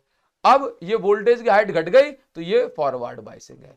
ऐसे भी पूछ लेते हैं, ठीक है, ध्यान रखिएगा। चलो चलो चलो चलो चलो चलो चलो। अच्छा, अब इसके बाद देखिए जरा, इसके बाद आपको एक काफी इंपॉर्टेंट बात यहां पर जो समझनी है कि VI कैरेक्टरिस्टिक कर्व बनवा देता हूं भाई, सारी बातों को छोड़ करके पहले मैं आपको VI कैरेक्टरिस्टिक कर्व बनवा देता हूं, ये काफी इंपॉर्टेंट है। इस पे न्यूमेरिकल भी आपको करवाऊंगा, या चलो अभी करवाता हूं। तो पहले आप फॉरवर्ड एंड रिवर्स बाइसिंग पे क्वेश्चन कर लो, फिर VI पे सेपरेट आपको क्वेश्चन करवाने वाला हूं, ठीक है, सेपरेट न्यूमेरिकल करवाने वाला हूं, ठीक। अच्छा देखिए देखिए देखिए, अच्छा तो आपको बस एक चीज याद रखनी है, आपको एक चीज याद रखनी है कि करंट हमेशा कहां से कहां फ्लो होता है, higher potential to lower potential flow होता है, ठीक है। और करंट हमेशा फॉरवर्ड बाइसिंग में होगा तो करंट फ्लो होगा, रिवर्स बाइसिंग में करंट फ्लो नहीं होगा। फॉरवर्ड बाइसिंग क्या होती है, फॉरवर्ड बाइसिंग ये होती है कि भाई साहब ये है P, तो P से तो N में करंट घुस सकता है, लेकिन N से P में करंट नहीं घुस सकता। याद रखो, N से P में करंट, ये गेट लगा है, N से P में करंट नहीं घुस सकता, बस आपको ये याद रखना है। तो ये रिवर्स बाइसिंग है, करंट हमेशा higher potential to lower potential flow होता है, ठीक है। अच्छा, आप इतनी बात तो जानते हो कि अगर मैं ये कह दूं ये 0 लिखा और ये कुछ ही माइनस की 5 वैल्यू लिखी है, तो बताओ हायर वैल्यू कौन सी है, बोला सर 0 है, और -5 तो लोअर पोटेंशियल है। अच्छा, अगर ये लिखा है मेरे पास 0 और ये लिखा है मेरे पास 5, तो अब आप कहोगे सर ये प्लस का 5 है तो ये हायर पोटेंशियल होगा, और ये 0 लिखा है तो इस केस में ये लोअर पोटेंशियल होगा। हाँ सर ये बात तो मैं समझता हूं, मुझे इतना ज्ञान मत दीजिए, गधे, ठीक है। अभी छोटी छोटी चीजों में गलती कर बैठते हो तब नहीं कहते, हाँ अच्छा अच्छा अच्छा। बच्चे कहते सर लेट हो रहा है सर, मैं तो देखो मैं बच्चों माफी चाहता हूं आपसे, लेकिन आप मेरी हालत देख रहे हो, मैं कटिंग वटिंग कराने का भी मुझे टाइम नहीं मिल पा रहा है अभी, ऑफलाइन में और बैचेज में मैं थोड़ा ज्यादा ऑक्यूपाइड हो गया हूँ, बट मैं कोशिश कर रहा हूँ भाई इसको जल्दी से जल्दी जो है निपटाऊं और अपना जो कर्तव्य है वो आपके प्रति निभाऊं, ठीक है। तो आपको बताना है भाई, ये बताओ कौन सा जो कनेक्शन है ये फॉरवर्ड है, कौन सा रिवर्स बाइस है। तो हम क्या करते हैं, ये देखो ये 10 वोल्ट और अर्थिंग कर दी तो ये 0 वोल्ट, तो 0 वोल्ट वाला ये लोअर पोटेंशियल 10 वोल्ट की कंपैरिजन में, तो करंट अब higher potential to lower potential flow होगा। तो अब आप यहां पर देखिए कि आप ये समझो हायर पोटेंशियल से P कनेक्ट है, ऐसे जुड़ा हुआ है ना ये, और लोअर पोटेंशियल से N कनेक्ट है, मतलब ये सही कनेक्शन है, तो ये फॉरवर्ड बाइसिंग में है, ठीक है। और अब आप यहां पे देखो ये P है और ये N है, ये ऐसा कनेक्शन दिया हुआ है।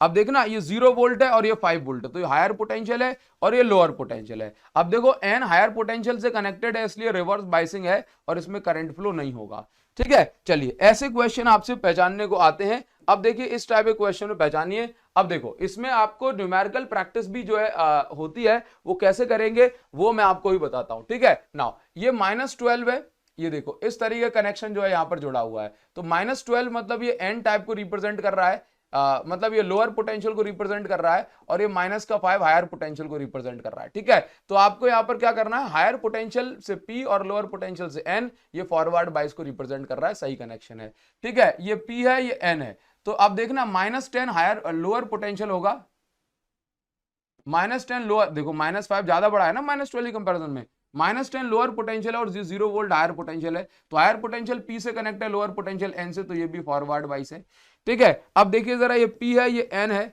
और ये देखो प्लस का 5 हायर पोटेंशियल हो गया 0 वोल्ट की कंपैरिजन में, ठीक है, तो ये लोअर पोटेंशियल हो गया। अब हायर पोटेंशियल से एन कनेक्ट होकर के ये रिवर्स बाइसिंग को रिप्रेजेंट कर रहा है, ठीक है। ये देखो जरा, ये पी है, ये एन है, तो अब देखिए जरा, ये हायर पोटेंशियल और ये लोअर पोटेंशियल, तो ये फॉरवर्ड बाइसिंग को रिप्रेजेंट कर रहा है। उम्मीद करता हूं आपको ये बात समझ में आ गई होगी। अब ऐसे मान के चलिए कि आपको जो है यहां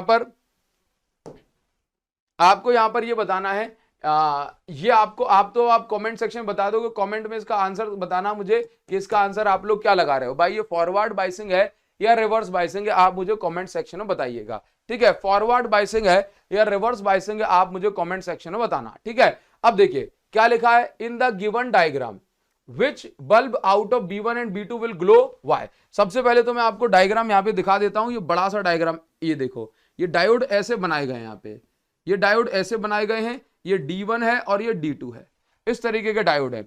अब ये बल्ब लगा हुआ है, ये प्लस और ये माइनस, ठीक है। अब ये प्लस का 9 वोल्ट है, प्लस का 9 वोल्ट है, कह रहा है कौन सा बल्ब जो है ग्लो करेगा और वाई, कौन सा बल्ब ग्लो करेगा और क्यों करेगा, ये आपको बताना है, ठीक है। Which bulb will glow and why. तो सबसे पहली बात हमें यहां पर ये समझनी है कौन सा बल्ब ग्लो करेगा, तो यहां पर हमें ये समझना है, यहां पर हमें ये समझना है कि भाई साहब करंट ऐसे जंक्शन से दोनों साइड जाने की कोशिश करेगा, लेकिन हम देख रहे हैं कि भाई ये तो गेट लगा है यहां पे, इसके थ्रू तो घुस नहीं पाएगा, तो ये रिवर्स बाइसिंग में हो गया, इसमें करंट नहीं घुस पाएगा, ठीक है। जबकि P से N इसमें करंट घुस जाएगा तो B1 ग्लो करेगा एंड B2 ग्लो नहीं करेगा, क्योंकि वाई पूछा है, क्योंकि ये फॉरवर्ड बाइसिंग में जुड़ा है और ये रिवर्स बाइसिंग में जुड़ा है, ठीक है, बस इसलिए, ठीक। तो ऐसे क्वेश्चन भी आ जाते हैं, कौन सा बल्ब ग्लो करेगा, कौन सा बल्ब नहीं ग्लो करेगा, ठीक है। अब इसमें देखिए कुछ न्यूमेरिकल टाइप में क्वेश्चन किस प्रकार से आ सकते हैं, मतलब आपको अब किसी जंक्शन का जो है ना बैरियर पोटेंशियल दे देगा, ठीक। जैसे मान के चलो ये आपके पास एक पीएन जंक्शन दे दिया, या आपको एक डायोड लगा के दे दिया, ठीक है। अब आपको एक डायोड लगा के दे दिया तो क्या कहा जा रहा है, बोला 3.5 वोल्ट, ये तो जो है बैटरी का पोटेंशियल है, ये अप्लाइड बैटरी पोटेंशियल मतलब अप्लाइड है, सप्लाइड पोटेंशियल है, रेजिस्टेंस यहाँ पे 100 वोल्ट दे दी गई। अब आगे लिखा है बैरियर पोटेंशियल अक्रॉस डायोड, तो डायोड के अक्रॉस बैरियर पोटेंशियल की वैल्यू 0.5 वोल्ट। तो अब आप मुझे एक बात बताओ कि 3.5 वोल्ट यहाँ पे करंट फ्लो कराने की कोशिश कर रहा है, ठीक है। तो सबसे पहले तो बैटरी का काम क्या होगा कि बैरियर पोटेंशियल को कैंसिल किया जाए, ठीक है। तो नेट पोटेंशियल जो निकल के आएगा, यहाँ पे नेट पोटेंशियल निकल के आएगा वो 3.5 applied voltage minus barrier potential कितना है 0.5, इसको घटाएगा, यानी 3.5 में से पहले 0.5 तो कैंसिल करने में लग जाएगा, तो 3 वोल्ट जो है यहाँ पर ये बन जाएगा नेट पोटेंशियल।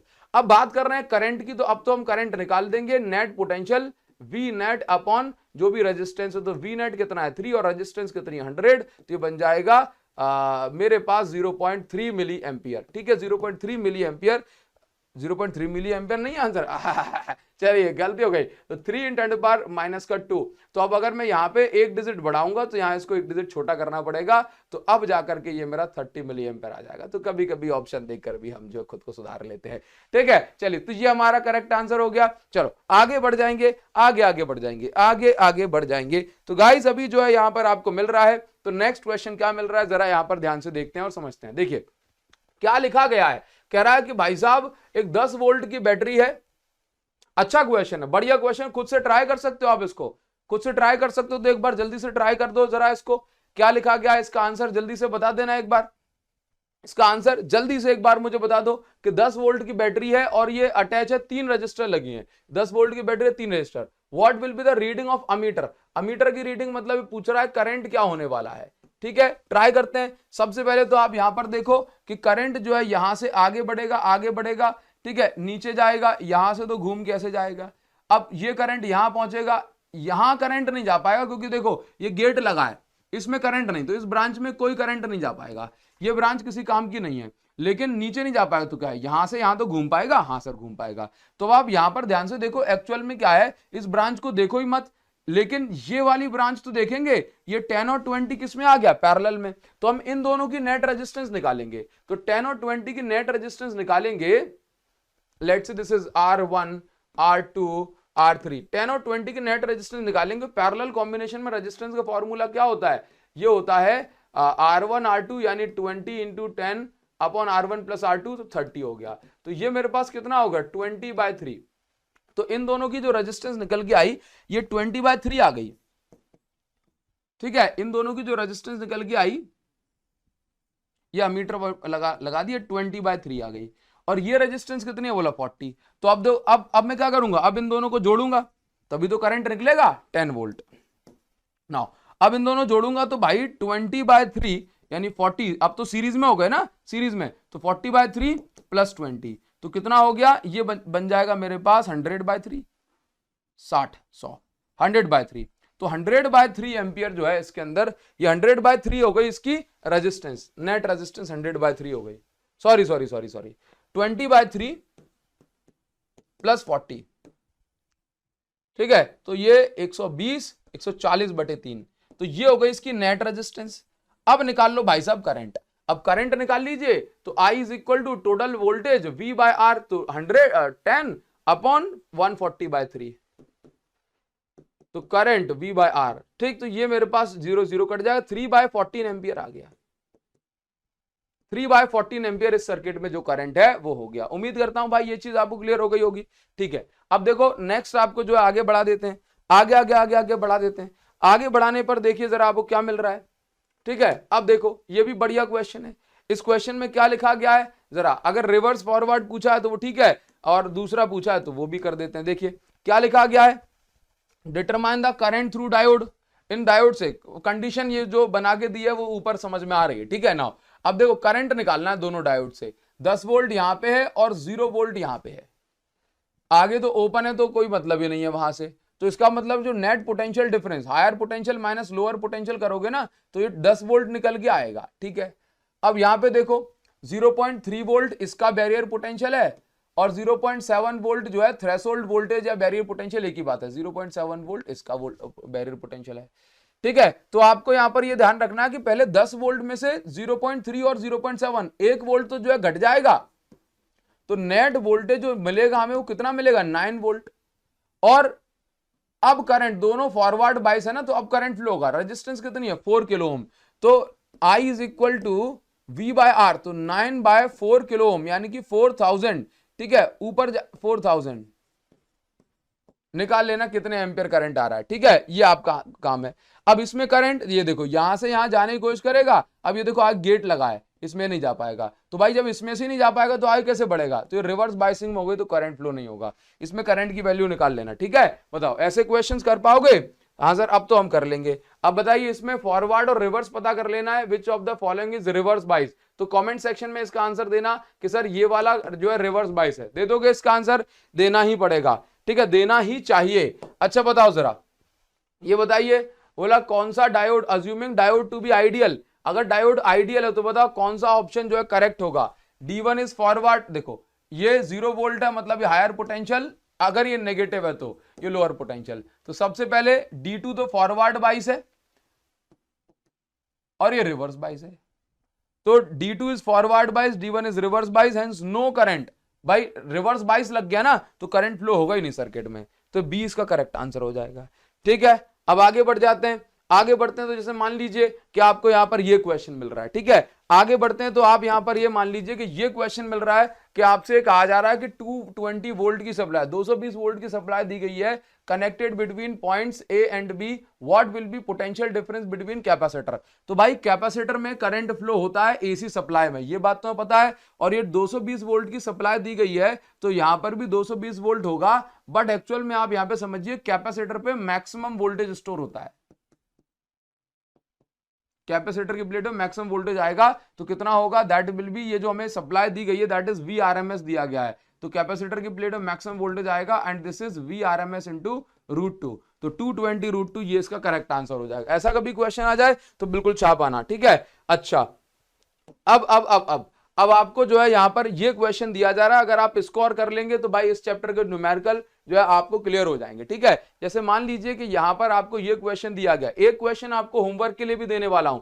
ठीक है, पहले होमवर्क वाला क्वेश्चन या पहले ये, चलो एक होमवर्क वाला क्वेश्चन अभी देता हूं, पहले आप इसको कर लो। ठीक है, देखिए the threshold voltage for silicon is 0.7 volt, threshold voltage 0.7 volt दिया गया है, is operated at this condition by connecting diode series with V volt की बैटरी लगा दी, 1000 ओम की रेजिस्टेंस है, find V volt when current in circuit is 15 milliampere. जैसा उसने कहा है ना वैसा मैं ड्रॉ कर देता हूं। ठीक है, एक डायोड लगा दिया और एक रेजिस्टेंस लगा दी, एक बैटरी लगा दी, डायोड का जो वोल्टेज बोल रहा है थ्रेशोल्ड वोल्टेज 0.7 वोल्ट है, और यहां पर जो है रेजिस्टेंस की वैल्यू 1000 ओम बोल रहा है। कह रहा है कि करंट जंक्शन में फ्लो हो रहा है 15 मिली एम्पियर का, तो 15 मिली एम्पियर करंट फ्लो हो रहा है। अब आपको बताना है कि भाई इस वोल्टेज V की वैल्यू क्या है, find the value of V।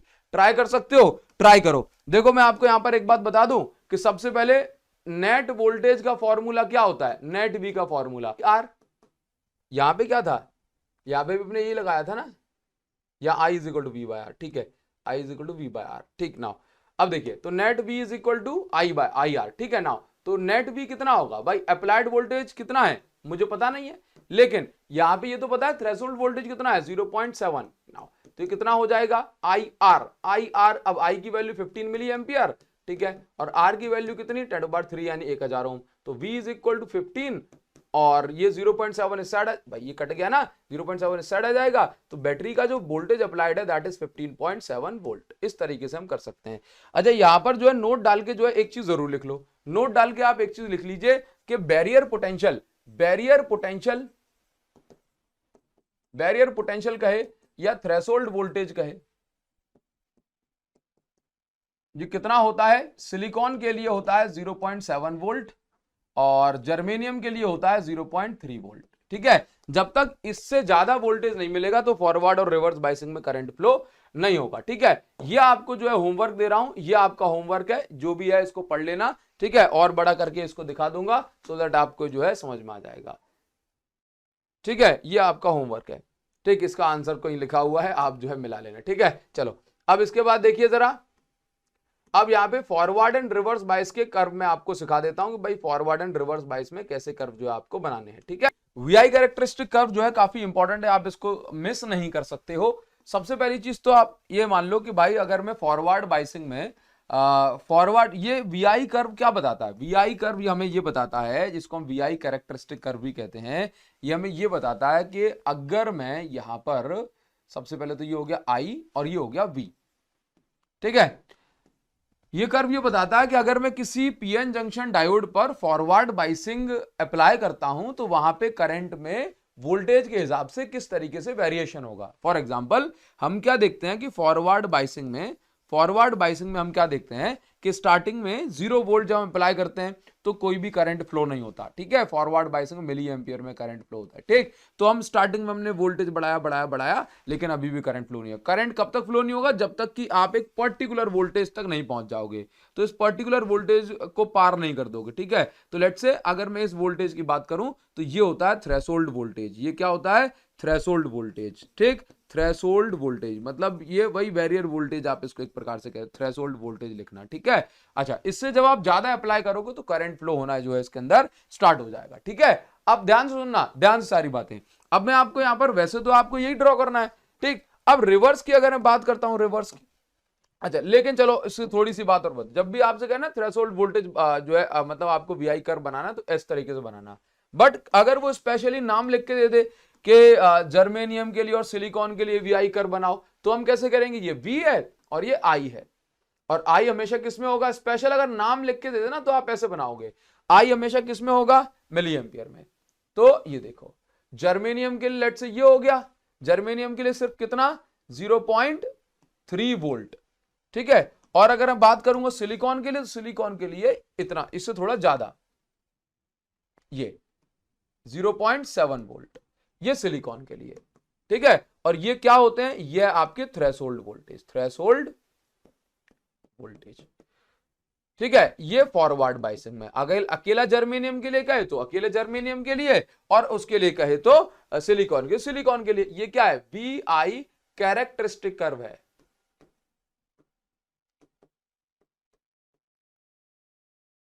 ठीक है। अच्छा अब ऐसे मान लीजिए कि आपसे यही कर्व बनवा दे रिवर्स बाइसिंग में, तो रिवर्स बाइसिंग में कैसे बनाएंगे, we I in reverse bias, ठीक है। तो रिवर्स बाइसिंग में क्या होता है, सबसे पहली चीज रिवर्स बाइसिंग में आपको करंट नीचे की साइड दिखाना है, ठीक है। ये देखो, तो सबसे पहले हमने क्या नोटिस किया कि भाई साहब रिवर्स बाइसिंग में तो क्या होता है कि एक्चुअल में लेट्स से यहां पे मैंने करंट दिखा दिया, this is milli microampere में होगा, और ये हो जाएगा वोल्टेज, ठीक है। नाउ अब देखिए आप यहां पर देखो कि इसमें ऐसा कोई कॉन्सेप्ट नहीं होता कि पहले यहां तक आएगा फिर बढ़ेगा, नहीं, इसमें तो स्टार्टिंग से ही रिवर्स वोल्टेज तो हमेशा स्टार्टिंग से ही फ्लो होता है, क्योंकि माइनॉरिटी का है ना, तो स्टार्टिंग, बट माइनॉरिटी करंट तो कम होता है, तो इसलिए आप देखते हैं कि हल्का सा ही बढ़ा, उसके बाद कांस्टेंट हो गया। आप लेकिन फिर भी कांस्टेंट होने के बाद ही वोल्टेज बढ़ाते हो तो एक कंडीशन ऐसी आ जाती है कि अचानक से जो है करंट जो एकदम ब्रेकडाउन सा हो जाता है, एकदम करंट टूट पड़ता है, क्योंकि आपने लिमिट से ज्यादा वोल्टेज बढ़ा दिया। तो इस वोल्टेज को हम बोलते हैं ब्रेकडाउन वोल्टेज। क्या बोलते हैं? Breakdown voltage, breakdown voltage बोलते हैं। ठीक है नाउ, अब ऐसे मान लीजिए कि कभी आपसे कह दे कि फॉरवर्ड और रिवर्स एक साथ बना दो, तो फॉरवर्ड और रिवर्स जो है मतलब वीआई कर्व आपसे कह दे कि आपको वीआई कर्व बनाना है, वीआई कर्व बनाना है, ठीक है, और फॉरवर्ड एंड रिवर्स दोनों में बना दो, तो दोनों में कैसे बनाएंगे? ये लिखा है सामने, बना लो जरा इसको। ठीक है, दोनों में कैसे बनाएंगे आप यहां देख लो,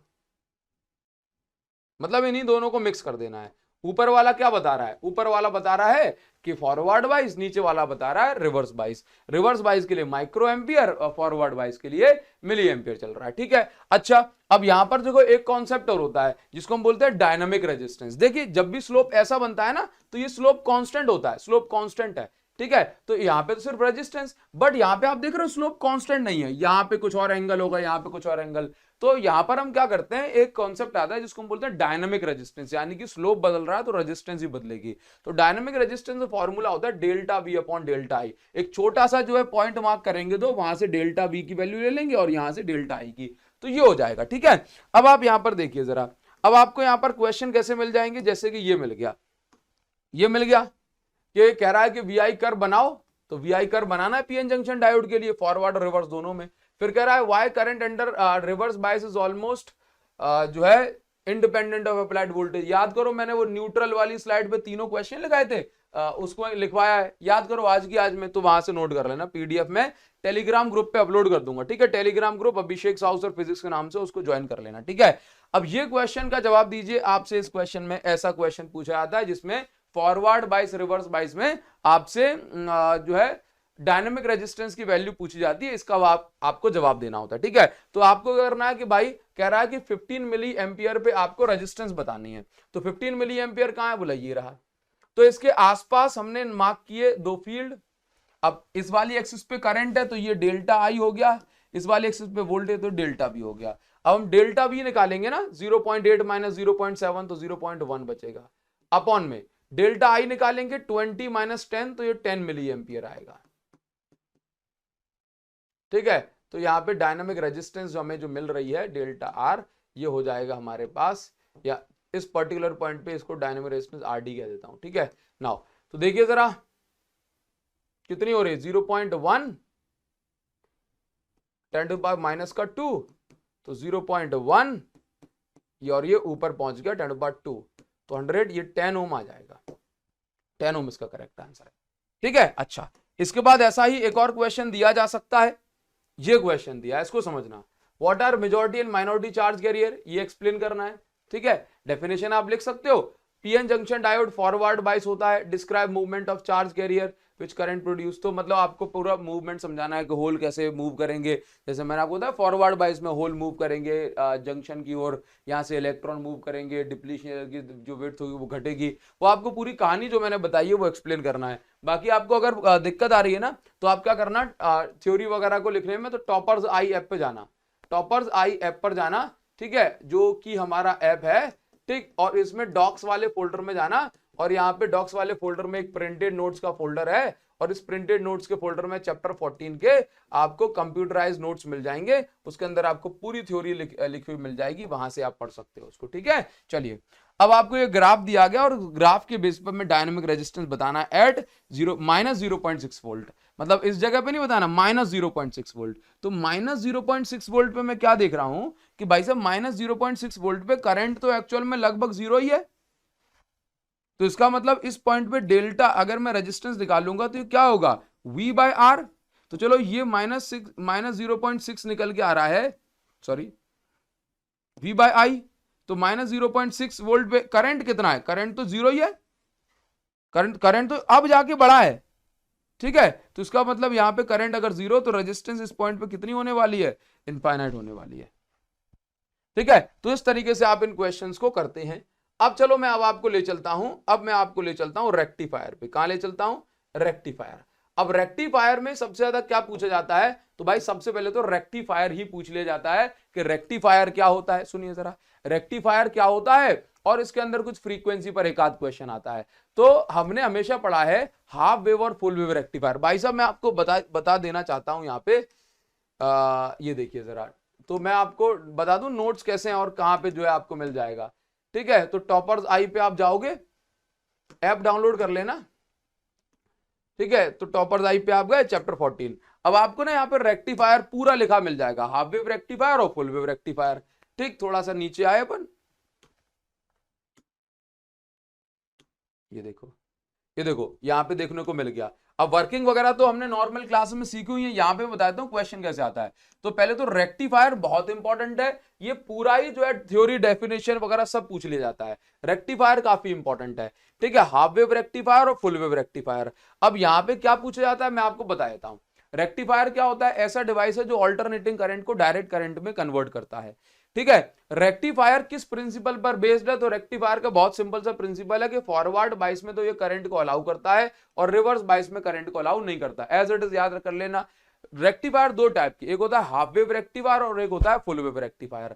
यहां से फ्रीक्वेंसी वाला क्वेश्चन पूछा जाता है क्या, मैं आपको समझाता हूं। हाफ वेव रेक्टिफायर जो होता है बच्चों, उसका काम होता है कि ये भी ऑल्टरनेटिंग करंट को डायरेक्ट करंट में कन्वर्ट करता है। ठीक है, बट ये केवल एक ही साइकिल को कन्वर्ट कर पाता है। ठीक है, अगली हाफ साइकिल जो है लॉस हो जाती है, एनर्जी इसकी खत्म हो जाती है। ठीक है, हाफ वेव रेक्टिफायर की एफिशिएंसी 50% है। फुल वेव रेक्टिफायर में दो डायोड यूज होते हैं, सेंटर टेप ट्रांसफार्मर का यूज होता है। ठीक है, और इसमें क्या होता है, ज्यादा इंपॉर्टेंट बात समझिए, यहां पर एनर्जी का लॉस नहीं होता, 100% एफिशिएंसी मिलती है आइडियल केस में। ठीक है, नाउ फुल वेव, ये क्वेश्चन जो पूछा जाता है वो ये बनता है कि इनपुट फ्रीक्वेंसी और output frequency half wave rectifier में सेम है, जबकि फुल वेव रेक्टिफायर में फ्रीक्वेंसी डबल हो जाती है, आउटपुट फ्रीक्वेंसी डबल हो जाती है। जैसे कि क्वेश्चन ऐसे बन जाएगा, ये तो देखो हाफ वेव का पॉइंट हो गया, फुल वेव का हो गया। क्वेश्चन इसमें ऐसे आ जाता है रेक्टिफायर पे, शायद मुझे स्लाइड में नहीं मिल रहा है, लेकिन चलो, लेकिन आप समझ जाओगे ना, मैं आपको बता देता हूं। एक तो चलो ये आ गया, इसमें ऐसे लिख गया एबिलिटी ऑफ जंक्शन डायोड यानी पीएन जंक्शन की एबिलिटी टू रेक्टिफाई आएगा इसमें, मैं पहले आपको बता दूं फिर पूरा सेंटेंस बता। To rectify an alternating voltage is based on the fact it allows to pass only in forward bias. भाई कौन से डिवाइस की एबिलिटी है कि फॉरवर्ड बाइस में इसको जो है करंट को अलाउ करता है? तो बोला ये तो डायोड की है, लेकिन उसने लिख के दिया डायोड की एबिलिटी किस काम आती है? टू रेक्टिफाई, यानी कि सुधार करने के लिए। ठीक है, तो यहां पर एक क्वेश्चन बनता है कि हाफ वेव में, ये मैं यहां लिख देता हूं, हाफ वेव में इनपुट अगर 25 हर्ट्ज है तो आउटपुट फ्रीक्वेंसी भी आपको 25 हर्ट्ज मिलेगी। ठीक है, याद करना। और अगर फुल वेव की बात करूं तो फुल वेव में अगर इनपुट जो है 25 हर्ट्ज है तो आपको आउटपुट 50 हर्ट्ज मिलेगा, इसको याद रखना। ठीक है, तो ये कहानी हो गई रेक्टिफायर की। इसके थोड़े से क्वेश्चन आप चाहो तो मेरी बुक से आप प्रैक्टिस कर सकते हो, वीडियो को डिस्क्रिप्शन में आपको लिंक दे दूंगा, आप लोगों के लिए सफिशिएंट रहेगा। ठीक है, तो ये मैंने आपको पूरा चैप्टर बढ़िया से जो है करवा दिया है। इसकी पीडीएफ जो होगी मैं टेलीग्राम ग्रुप पे अपलोड कर दूंगा, आप लोगों ने उसको ज्वाइन करके रखा है। ठीक है, तो आपसे मिलता हूं नेक्स्ट वीडियो में जल्दी से जल्दी। ठीक है, तो thank you so much guys, thanks a lot. और कमेंट सेक्शन में एक बार जल्दी से बता देना कि ये जो क्लास है आपके लिए कैसे रही। Thank you guys, thank you so much, thank you, love you all, thank you.